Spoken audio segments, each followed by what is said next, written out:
We're very fortunate tonight to have two local speakers, Oliver Klickler. Oliver is a passionate activist leading a double life in marketing operations. Oliver, over the last decade, his experiences as a trans person with poverty, chronic illness, and disability have motivated him to work towards improving the education of medical and mental health providers. He is an avid disability justice advocate.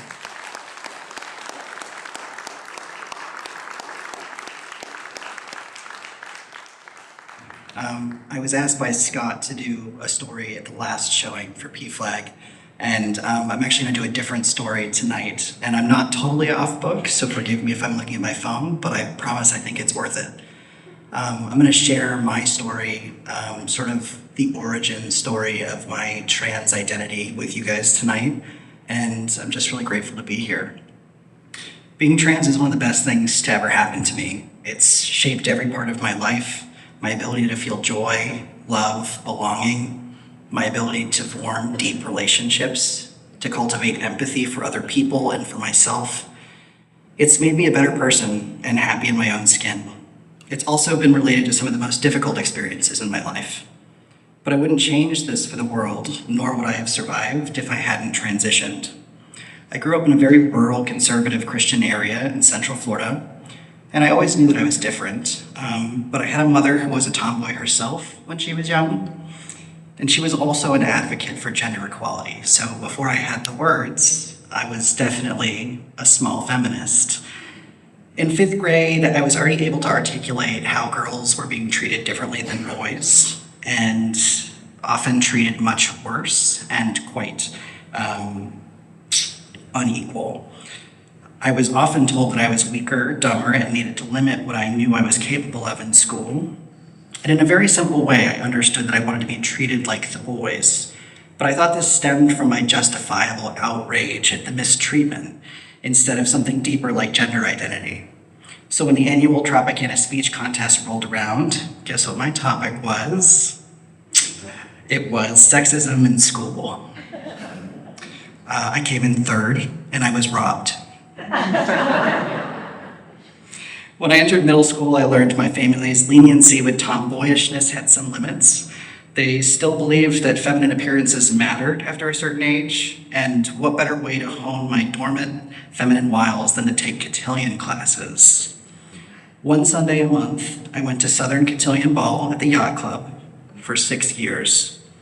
I wore a ball gown, white gloves, jewelry, high heels, and makeup. We learned ballroom dancing, how to host and eat 7-course meals, how to be the consummate feminine hostess. I was resentful, and I became frustrated that I couldn't wear the khaki pants and navy blazer that the boys were wearing. I became more and more anxious, depressed, and withdrawn, but I put on a brave face on the outside. My best coping mechanism was to pretend it was dress up, and I adopted the world of drag as a haven, somehow able to identify it as a performance instead of a core piece of my own identity. I think that's why I'm such a fan of drag today. It was as much a shield as it was a burden at that time. The saving grace for me was my ability to compartmentalize and bury myself in music, my studies, watching all the shows I wasn't supposed to. A big shout out to the friend who covertly showed me the movie adaptation of Rent when I was 13 and introduced me to what queerness was. I had been called gay and all of the slurs related to that as long as I can remember, and before I even started dating anyone. I was told I was going to hell, and I didn't quite understand what that meant or why I was being told that. But when I finally saw Rent, even though it was maybe not my fullest understanding, I realized that queer love can survive and that it existed. And that was a time in my life when I had never met other queer people before, and I had never heard those words used in a positive way. It prompted an awakening, as you can imagine. So I came out as a lesbian in a Chick-fil-A. And the irony is not lost on me. I was being pressured by my mother about why I wasn't attracted to Devin, who was the cashier at the time. He was handsome, he was also my co-quarterback on the flag football team. When people ask me if there were signs, there were signs. Flag football team. I explained to her that I just wasn't attracted to him and that I wasn't sure if I was attracted to boys at all. And I had never really given it much thought about what her reaction would be. And her reaction was not what people would consider to be positive. But now, with my understanding and being 32 and looking back, I can understand that her reaction was not the hatred and shame I thought it was at the time. It was coming from a place that many parents experience of extreme fear. And when you worry so deeply about the survival of yourself or your loved ones, that fear can take over everything. And so what I ended up hearing was hate and shame. But I know that there was love there too, but it came out in a funny way. So I internalized that hatred and shame, and our relationship became extremely strained. The fact was that I did end up being bullied, which was my mom's fear, but we didn't talk about that. It was very stressful and fraught, but again, I was able to sort of compartmentalize those things and move forward with my life. And surprisingly, did very well in all these other areas. I didn't share with my family what I was going through. And they saw my LinkedIn and switched me into a different school that luckily happened to be a little bit more accepting, even though we didn't know that at the time. I relied on friends, teachers, studying music, and a bootleg copy of the Afterword series to get me through those years. And I did manage to survive, and I did manage to have musical honors and college credits, and I had a little island of friends in what was a sea of very conservative hate. Something was still missing for me, and it wasn't just because I was being bullied. I didn't understand why I was different and why what I saw in the mirror didn't make sense to me. I had gone on birth control for bad acne when I was 16 for 6 months, and it was as if my entire world crashed around me. It felt like my body was physically rejecting the hormones, and that honestly I had never been as suicidal and depressed as I was for that period of time. When I finally worked up the courage to ask my parents to go off of them, all I could do was sob and beg them for me to stop. I didn't understand what I know now, which was that those were the wrong hormones for my body, and in many ways my body and my mind was rejecting that experience. What I wouldn't have given for more openness and more language and connection around that moment to understand and have language for what I was going through. The next year, my senior year of high school, YouTube had become very popular. And as a novice user, I was searching for who knows what, and as fate would have it, I came across two very brave trans men who were sharing their story on YouTube. They were making videos about their lives and their transitions, a word I had never heard before that very moment, transition, transgender. It was like a door had unlocked. I couldn't get enough of their videos. It was like I had been seeing in black and white, and now suddenly it was in color. Once I realized that was an option, that people could transition and there were words to describe what I was feeling, everything made sense. Everything that I was feeling and had gone through. I tried out names and pronouns with my high school friends in secret. I diligently practiced their lessons on how to decotillion my now very feminine walk. I had a secret stash of boy clothes in my closet at my dad's house for mall excursions with friends alone. It was scary and strange and awkward. I was going through and experiencing things that took years to grow into in a matter of days or months, but I never felt more myself than I did in those covert moments of joy. I made it to college. I decided to embrace my identities and double down on my self-exploration and trans identity. And the way I chose to do that, as any reasonable musician would, is by picking the marching band instrument that I would play based on the composition of those sections on Facebook. So I went through every drummer's profile. They were douches. I went through all the trombones. They were all fedora men, very Mulaney. I went through all of the other instruments that I could play, and I sort of learned a little French horn. And when I came across the mellophones, the marching French horn, they were queer as a $3 bill, rainbow flags all over their Facebook, Rent the musical, everything you can imagine, show tunes, the whole 9 yards. So I learned an entirely new instrument so I could make my new queer friends when I got to college, and I made first chair. And they did introduce me to queer people and queer works in college and trans people, and for the first time, it felt like I was surrounded by people who were like me. And that was so powerful. I had planned on keeping my transness to myself from my parents until I was financially independent, which was a great plan that did not execute. I left a paper that I had written about my influence of my trans identity on my artwork for art school, and it had fallen in my bag, and I left it at home accidentally. It became a challenging discussion, something that was very hard to stomach for my family. I was hit with a question that took my breath away. Their main concern was, who will love you?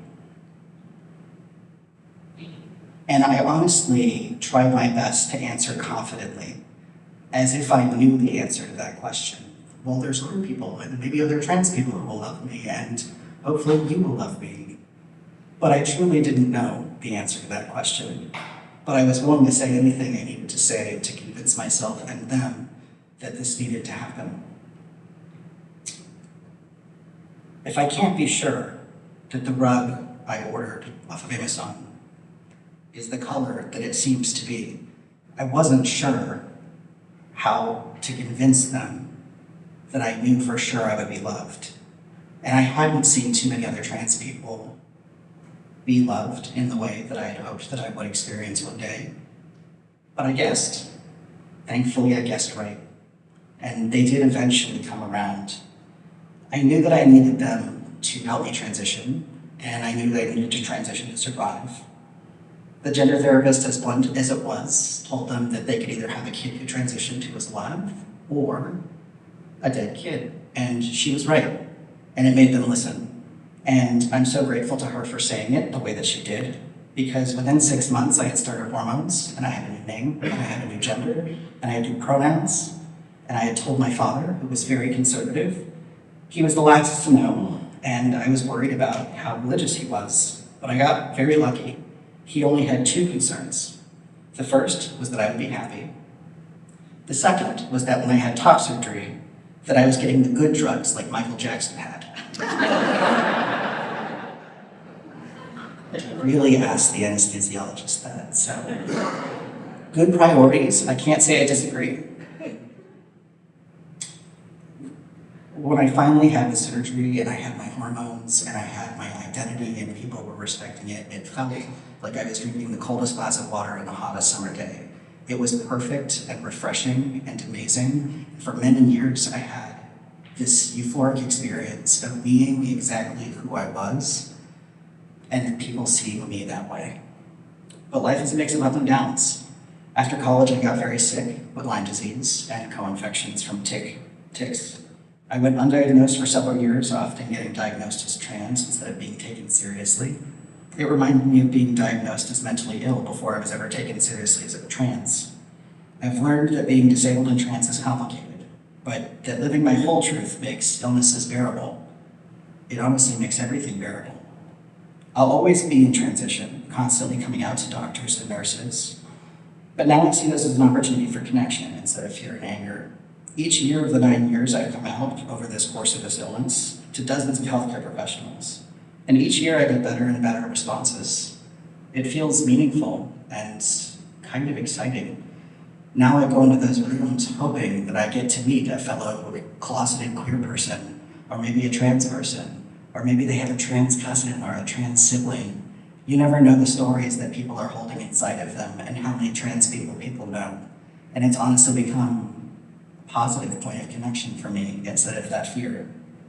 It's been 12 years since I transitioned, and I've never been happier.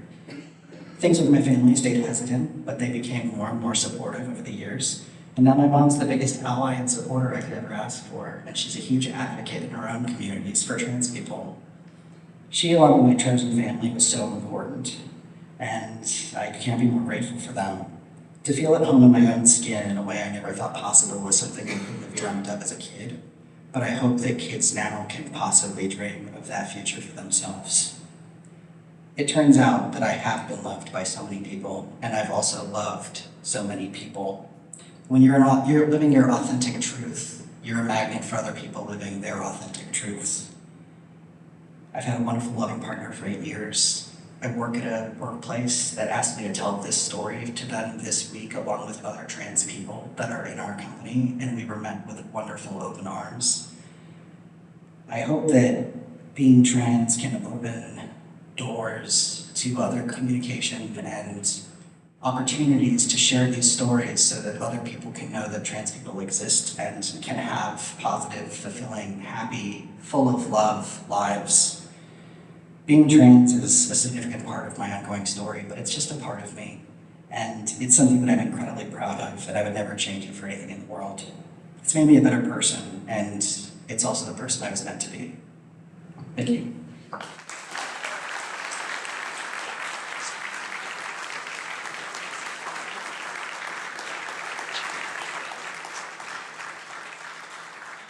Thank you so much, Arnold. Appreciate your stories. Our next speaker is Carolina Cordero. Carolina is a trans woman and feminist living in Gainesville, Florida. She is active in Gainesville's LGBTQ+ community as a board member of both PFLAG and Tranquility. She is also a radical activist.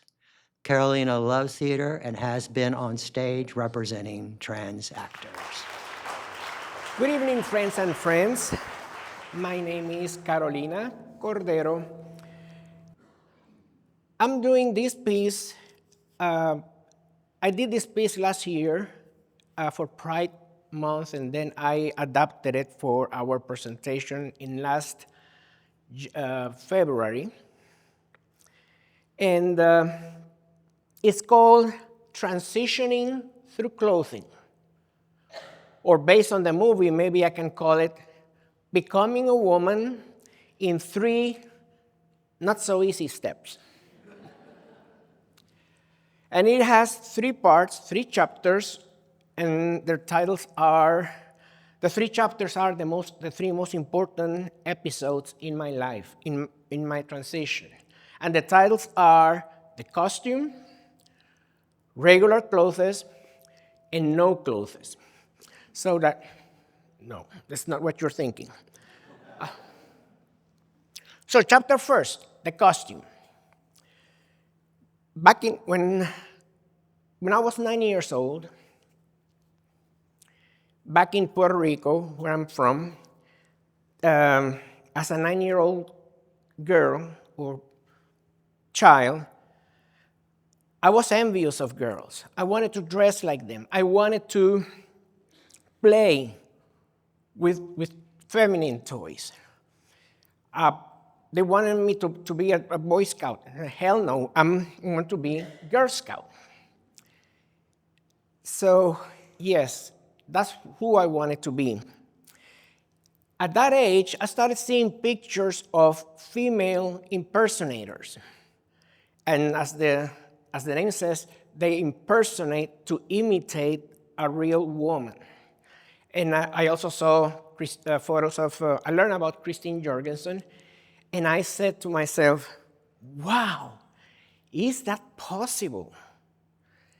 So I was always hoping that through a Halloween, I would be able, or somebody would force me to dress like a girl, but that never happened. Fast forward, I moved to the States. I was 40 years old and still hoping for some Halloween miracle to happen, but it was not happening.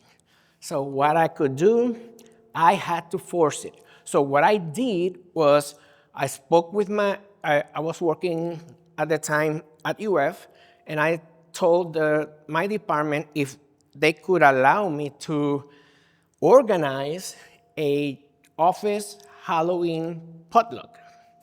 They said yes, and I went like, okay, the plan is rolling. But wait, I need a costume. So I didn't have any friends, any female friends or anything or anybody to help me.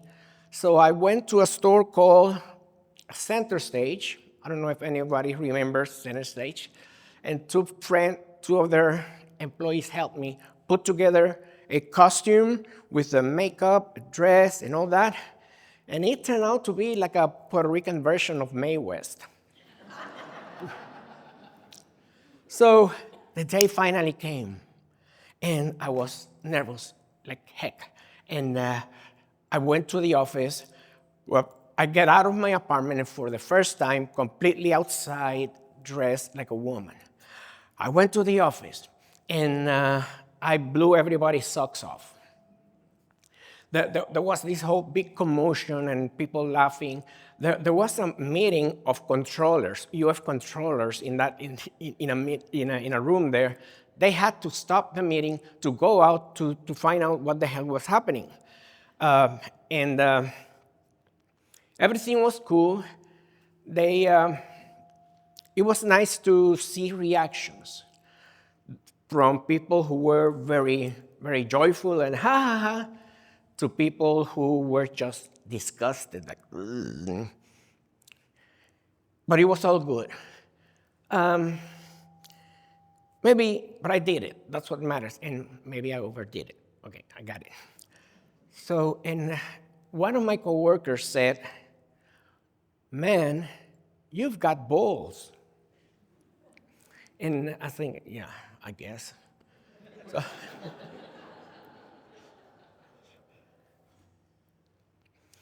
So that's the costume. Chapter 2, regular clothes. That Halloween was amazing.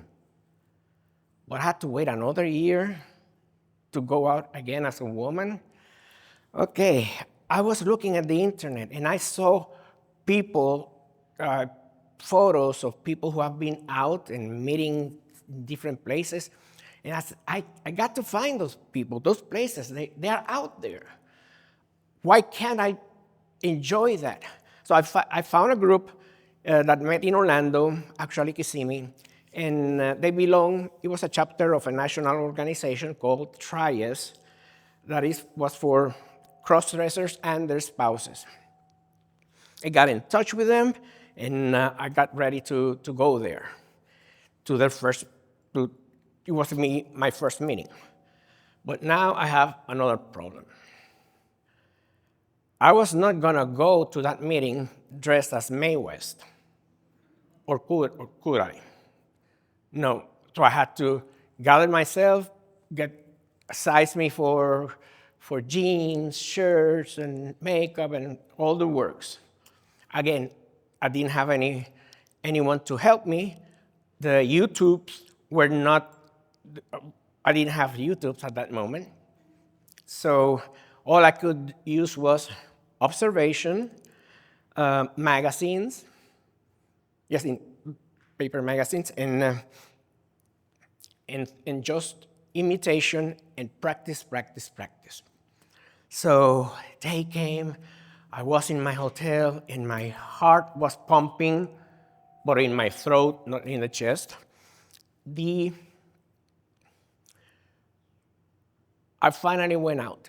And once I went out of that door, and that door closed behind me, there was no turning back.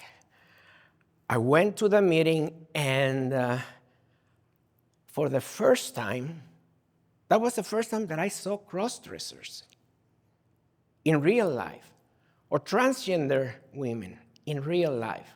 No more pictures, no more movies. People like me. And all of a sudden, I was not feeling alone. And however, their meetings were once a month. I needed to do something here in Gainesville. So to go out here in Gainesville was the most safe place where I could go out, University Club. And that's where I started my incursion in public as a woman. So remember that 9-year-old girl? That girl has become a woman now. She's smiling, no more dreaming. Now real. Chapter 3, no clothes. Now, there were a lot of things. There were many firsts, of course, and I became part of the LGBTQ, Q, I, AA, 2S, and B plus. No worries, there are still 16 letters left.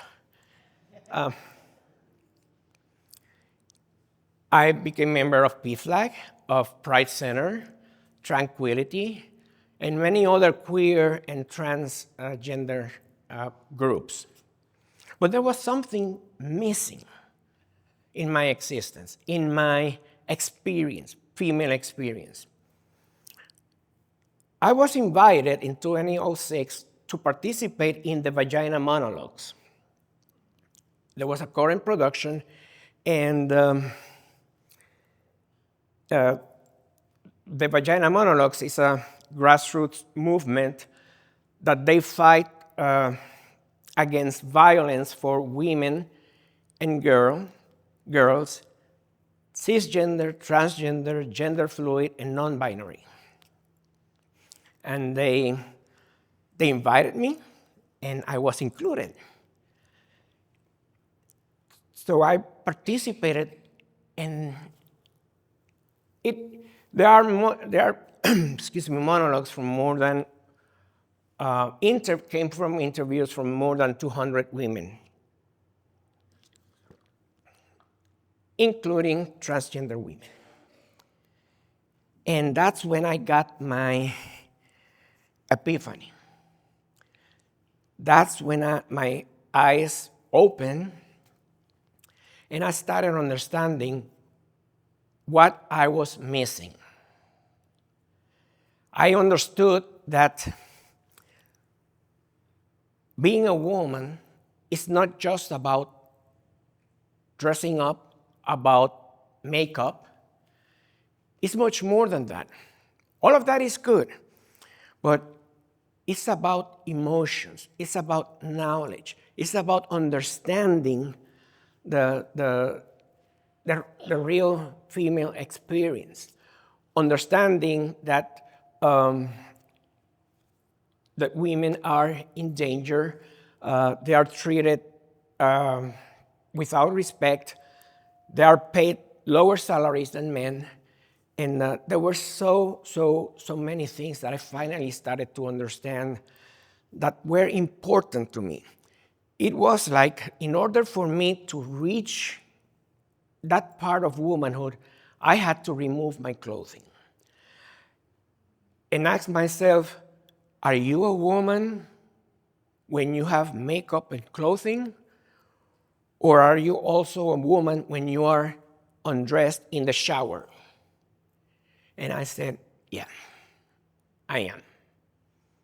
So that was my goal. That's where I knew at that moment where I had to head and to move forward. And I can say that I am very proud of being a trans woman. I'm being very proud of womanhood. And I am very proud to share so much with women with a common cause. Because after all, trans women are women. And my mission will continue. Chapter 4. I didn't tell you there were 4 chapters, did I? Well, that's because I haven't read it yet. After January, actually after November, I know that I'm going to continue writing because as Scott was saying, my story is not ending. But at this moment, I cannot add another chapter because the words are not flowing. It's just unimaginable for me to harness all my emotions in this current moment. However, I do have a title for it. It's going to be called The Green Robe and Cloak of the Roman Goddess Libertas. Libertas comes from freedom and liberty, and the Roman goddess Libertas is the model of the Statue of Liberty. So yes, I want to dress and wear her green robe, clothing, green that represents life and renewal. Life, my life. Renewal, my renewal in womanhood. And just like the Statue of Liberty, I am standing still. I'm standing tall, but not still. She has a movement going forward, and I hope that the next time I see all of you, I can write that chapter because I'm counting with your help to write it down. And it's going to be moving forward. First and goal, all going on. And God bless you all. Thank you.